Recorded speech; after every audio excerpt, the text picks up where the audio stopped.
I can understand you're very upset. Kittredge, you've never seen me very upset. Good evening, everyone. What happens after the diversion? This is Ethan Hunt. They're dead. What? Who's dead? My team is dead! Welcome back to another episode. But you gotta do what's right. Please. No. Sarah, abort. Repeat, abort. I was talking to you. Abort! Some flaw deep in your core being simply won't allow you to choose between one life and millions. You see that as a sign of weakness. To me, that's your greatest strength. You just leave word for a nameless man and hope he gets the job done. I just got home from seeing Mission Impossible: The Final Reckoning. I did not see any trailers for this movie going into it, so I was going in fresh. The only thing I knew was that the movie poster had the airplane stunt, and I've seen a couple of flashes of images of him hanging off the side of a plane on social media and stuff. So I knew that some air stuff was happening, some aerial stunts, but one thing that was pleasantly surprised by was the whole underwater sequence. And I thought that was fun. I was like, oh, wow, how come I didn't see this coming? We're going on this underwater set piece. Cut. Rolling. We have different signals for performance. Close up, longer. And I thought it was pretty strong. I really loved the idea of a rotating, half-submerged film set, or just a whole bunch of water rolling around in this rotating set piece. Some of the editing in this movie didn't feel right. I don't know if it was the director of photography fault or if it's editing fault, but I kept wanting more like wide shots, wide frame shots of some of this stuff happening. It was cutting so fast too, just cutting and cutting and cutting.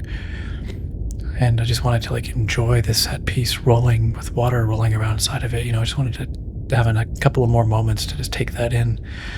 But a lot of this movie was framed very tightly. So that was bugging me during the sequence. I just felt like the editing wasn't as strong as it could have been here. Or maybe they didn't get the wide shots that I'm craving.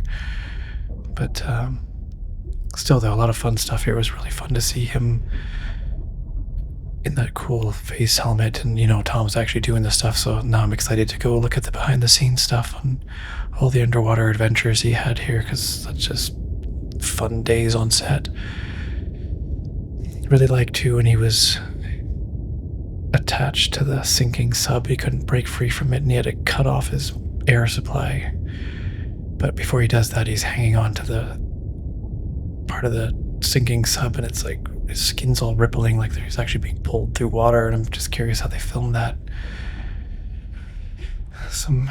Looks like it was real. Looks like he was really having this water forced around him or onto him. So I don't know if he was moving or if the water was being forced onto him and he was stationary. But either way, pretty cool looking stuff there.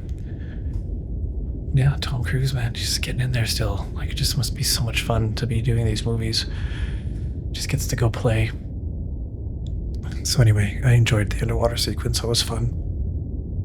Really liked the epic swim that Tom Cruise has to do, that Ethan Hunt has to do to the surface. It seemed like unbelievable he would get as far as he did, but it was still cool.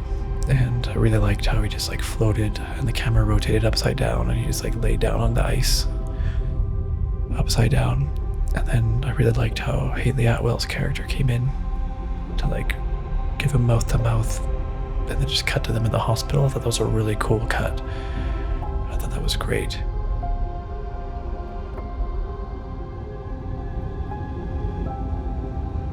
But then it like kept staying in this like dreamlike CPR cheesiness, haziness. What's the word? Blooming. And it felt so cheesy. I was like, what? Are we really doing this? Like, I wanted them what I was wanting in that moment, I just felt it as it was happening, was like a hard cut to chest compressions, like no music, and just like Haley Atwell's character just like out of breath because she's been working on him for a while, and like sweating, and she's doing the whole like, come on, like live, damn it, just like kind of out of the abyss. How intense that moment was when he's trying to resuscitate his wife. Borrow that moment, because just like, I don't know, it just would have been intense. It would have been cool to see that.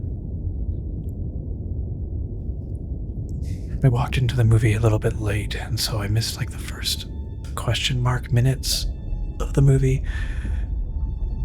The title sequence hadn't started yet, but I felt a little lost at the beginning, and like Luther was in the hospital and stuff, and that whole thing with Luther felt weird. There's something weird about, he's like gonna kill your friend, and he comes into the hospital and he's like got a knife, but he kills the nurse instead. And then it's like in one shot, Luther's in like his bedside in the hospital, or I don't know if it was a hospital now, but and like in the next frame he's like in this dungeon working on this nuclear bomb, and it felt very, maybe if I saw the first few minutes it would have made more sense, but it felt very like, what? He's all of a sudden down in this dungeon, like instantly? Like what? Where is this dungeon exactly? Like right below his hospital bed? So that just felt very clunky to me. And then I was actually laughing just internally, like trying not to laugh out loud at a couple parts of this movie, but one of them was when there's like 2 minutes and 50 seconds left on the bomb that Luther's got to defuse. Ethan comes and finds him, and Luther's gonna die here, and there's not much time, there's no time, and then they just chat for like a minute and a half, maybe close to 2 minutes. They're just having this chat, and it's like, guys, you still need to defuse the bomb here though, and if it's gonna take you only that few seconds to defuse it, why don't you defuse it first and then see if genius Ethan Hunt can figure out a way to get you out of here, because you have your little tools over there, and apparently all you needed to do was snip one wire and he would have had like 2 minutes to try to get out. That just felt so bad to watch. I didn't like that. I was like, this shouldn't be this way. It should be tighter. It should be closer of a call. Like, I don't feel like Ethan would give up either. I feel like he would have kept trying. He would be like, okay, how much time do you have to do this? Okay, we'll cut the wire, get it done, and see what time we have left over. Like, I feel like Ethan would have been a bit more trying every possible thing to save his buddy's life, because that's what Ethan's all about. And they just chat and he just kind of lets him go, and I was like, no, it would have been so sweet if Ethan got there and there was less time or something, and they just had like a quick couple moments together. Like really tragic, because it has to be quick. And he's just like, you gotta go. And he's like, and they have this nice little beat, and then Ethan has to run. We didn't need a full 3.5 pages of Luther talking there. Like, he's a great guy. I like him in some stuff, but Vin Rames, they've given him too many lines. He doesn't have the delivery that I want. The dialogue was there. He could have done something more with it, but it was just, again, like really cheesy feeling there. Like, so I didn't like that so much. A couple of epic shots of Ethan running, of course, running everywhere in this movie, which almost was kind of funny at times, just hoofing it down the street, covered in blood. Also, some of the dialogue here was really, really getting cheesy for me. Like, it felt weird to have dialogue like, "It is written. It is written." It felt a little out of place in a Mission Impossible movie, like the one girl there, Palm, the actor Palm, like, it's just like nerding out onto it. She's like, it's written. I think it's prophecy or something. And that was getting a little cheese. It also felt like Palm's character there from Guardians of the Galaxy. I think she is misused in this movie a bit. I think she could have been a lot more fun of a character. She has a bit more of a punk rock edge to her. And I feel like she could have been a bit more fun, a little bit more rowdy. Because she's tough, she's badass, and she does this cool little sniff thing. She's just like, I don't know, something about her seems like she's more badass than the dialogue and accent is allowing her to be. Because in the final, or in Dead Reckoning Part 1, she seemed a lot more edgy and like a rebel and kind of crazy. And I didn't get that so much here. I was looking forward to her maybe getting a little wild in this movie, a little wily, crazy eyes.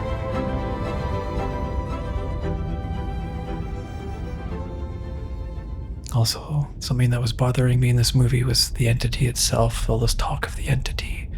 The entity, we're in the entity's reality now. This is the entity's timeline. This is the entity's reality. They kept wanting it to be this scary thing, but it wasn't scary. I wasn't like fearful of it. Like the idea of it, the concept of this entity is great. I love the idea of this sentient AI thing that's like trying to take out all the humans. Like that's a really cool sci-fi script plot line, and I just wasn't getting it though. From like it was there, but it wasn't like I didn't feel the fear of the entity. You know, I just didn't feel the fear of it. And I wanted to be scared of the entity. I did. Like it's so powerful. Technically, it's a horrifying thing, but they didn't show us it really doing anything. They were just like telling us that it's doing this and this is the reality, but like how can we tell? So I just really wanted to feel the presence of the entity. We kept getting this guy, what's his name? What's the main bad guy's name in this movie? I can't remember right now. Let me pull up my phone here. It's gonna bug me. Gabriel, played by Esai Morales. Too much of Gabriel. Like I was like, I don't care about this guy. He's not interesting. And he got like cliche bad guy villain, like really, really cheesy stuff towards the end here. And I didn't think his character had it in him because he seemed very like straight edged and like wouldn't smile or laugh.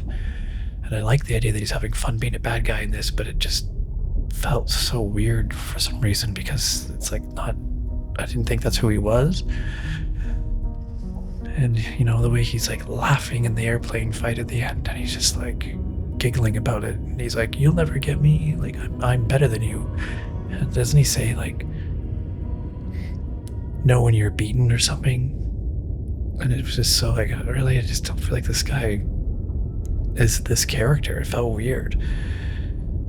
He's like, know when you're beaten, Hunt. And he's like, you're never gonna get me. And it was just, and that whole ending bit with the planes too felt like kind of silly and like out of left field, like oh, let's have a fun stunt with airplanes and write the script that way, as opposed to it feeling more natural. It was a crazy stunt. Like I was actually really enjoying Tom Cruise hanging outside of the plane during those stunts. That was intense. And I actually am curious now, like how much of that was real, like sitting on the plane wing upside down and stuff. And the part where he's like, is he nosediving at one point? You can hear the plane starting to do that. And it's like, he's looking straight ahead, so the wind's just hitting the top of his head and his hair is just like flat. That was cool. Yeah, incredible stunt work here. But just the setting itself in these two planes, somehow it felt hokey because like the idea and what was at risk was so big. Everything was like, it was such high stakes, and then these guys are just like fooling around in a couple of planes, you know, like it was kind of making me laugh a little bit too. Like it felt so hokey. And the part where, you know, Tom Cruise has to push the thing into the thing, the MacGuffin into the MacGuffin. There was a moment there in the plane where he was about to put it in, and then he sees that there's like a fire starting, and he could have just popped it in there. There was plenty of time for him to put it in first and then deal with the fire issue. And he just kind of goes, nah, can't do this right now, and like puts it in his pockets and crawls out of the plane seat. And I was like, that felt very not Mission Impossible to me, or very not Ethan Hunt.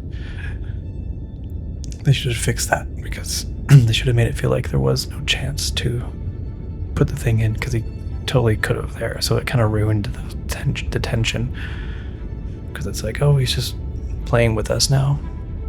I really like the blink of an eye stuff. That was cool. And I really liked the moment of it happening when it clicks it in. The thing goes on. Light goes on, the thing goes orange, and she like snatches it. And just like the look on her face was perfect. I just thought that was very well done. I thought maybe they were gonna try to figure out some way that's foolproof for her to grab it, but she actually had to rely on her instincts there, and that was cool. Madam President, they were kind of hokey and kind of cheesing me out a bit too. Why are we holding on this shot of Nick Offerman's face just like squirming while he's like so mad? She's not listening. It was almost like pouty face, and it was this really long shot on his face. It's like, what are we doing? Cut away from his face. Oh my gosh. They're just like so, cliche. Like, we have to do this now. What do you mean? No, it was cracking me up a bit. Am I alone in that? Did you feel that too? Like chewing the scenery? And I thought bringing back the guy from the first movie that did the robbery there. It's pretty cool. I mean, I gotta say that when I was first approached, I thought it was a joke. I thought a friend of mine was lining me up, and when McHugh came on screen, it was like, wait, what? That guy played such a big role in this movie. It was good for him. I'm glad they brought him back, and I'm sure that guy needed a role. Something about it felt a little hokey. And then also the cop is the son of the bad guy in the first Mission Impossible movie. Can't remember anyone's names right now. But I thought that was also a little too close. Like the fact that he's this guy's son. It's cool. Like, I like the idea. I just don't think it was executed quite right. And it made the world feel a lot smaller and again, a little contrived. Especially because the guy didn't even really care. He was just like, you're just a job. Love that actor though, he's great. He's got this Michael Douglas thing going on. He looks cool. He holds his face in a good way and his hair is pretty tall. And I don't know, there's some pizzazz to this guy. I'm looking forward to seeing more of him. Hannah Waddingham. There's moments that bring you right into the emotion and the heart of it.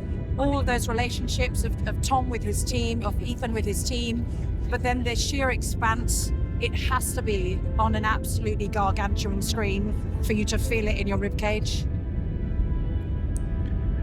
I thought she was great in this. I really liked her as this captain of the aircraft carrier. She was very stern and subtle and real. I really liked her a lot. She looked sharp in the role, and I totally believed her as this official position of power and leadership. Yeah, she was great. Very impressed by her in this. Oh my gosh, in the ending when they all meet up in I don't know, there's it's an outdoor event space, or they're all meeting up there, and they're one by one walking into frame and looking at each other and smiling, and the music is just swelling, and it's goes on, and they just keep looking at each other, looking around, and then Haley Atwell's character comes up and she just gives them the thing, and she's does her little look that she always gives, and they're all just looking around, cutting this person's looking, smiling, head nod here, head nod there, and I was like, what are we doing here? Are they meeting up for pizza? I was laughing because I was like, is this just how they always meet up? Just relishing in their own epicness, starting to get up their own ass a little bit. But yeah, overall I felt like the first half of the previous movie, the part one, the first half of that movie I thought was really fun and charming and exciting and just serious enough, but also lighthearted enough. And I feel like this movie didn't quite harness the magic there, that magical feeling of excitement and events, just fun situations, and I don't know, something about this didn't quite have the Mission Impossible pizzazz that I really liked in Fallout and first half of part one. But anyway, those are my thoughts on the movie. Okay, I'm gonna do a little bit of trivia behind the scenes stuff here for you. Tom Cruise and S.I. Morales performed their own stunts when flying the biplane, including when Cruise holds onto the wings of the aircraft as it spins upside down. Meanwhile, the pilot of the plane wore a suit made out of green screen material so they could be digitally removed to make it look like nobody is in the cockpit. the date that President Sloan sends to Admiral Neely, implying vast importance in the characters' lives, is May 22nd, 1996. This is also the release date of Mission Impossible 1996. The 7th and 8th installments were planned to be filmed back-to-back. This changed after the 7th completed film due to Tom Cruise having to leave to do promotion for Top Gun Maverick, as well as the difficulties of filming massive action scenes under strict COVID-19 prevention protocols. The Rabbit's Foot makes its return to the franchise after 19 years. Tom Cruise has often said that, though it was simply meant to be an object to propel the plot, fans of the franchise are still very much wanting to know what its purpose was. The key to Ethan's handcuffs in Mission Impossible Rogue Nation was purposefully adorned with an actual rabbit's foot keychain as a reference for the fans. In October 2023, in addition to announcing that the film would be delayed nearly a year, Paramount also announced that the film would drop the Dead Reckoning Part 2 subtitle, but it would still be a direct sequel. I think they should have stuck with it. You already committed to Part 1, so just do the Part 2. There hasn't been a Part 2 in the series, so I thought it was fine. Why not? The Final Reckoning actually sounds worse to me. Tom Cruise was 62 years old at the time of the film's release, when the original film was released in 1996. Jon Voight was 58. Wow, that's crazy. Jon Voight looked much older at 58 than Tom Cruise at 62. Palm Clementov Paris worked so hard on her stunts that she was nicknamed Palm Cruise. Awesome. She's great. She looked great in the action sequences too. Haley Atwell was 8.5 months pregnant when she shot a fight scene in this movie. Wow. She did look a little glowy. That's fun though, when your baby's in the movie too. Rolf Saxon returns as William Donlow from Mission Impossible 96, making him the longest absent character to return to the series and surpassing Henry Czerny, who got that same record when he came back as Eugene Kittredge in the previous movie. With a runtime of 169 minutes, 2 hours and 49 minutes, this will be the longest Mission Impossible film to date, surpassing the previous record of Part 1 at 163 minutes. You know what? I will say this movie didn't feel too long. I didn't feel the time. That's another bonus for it.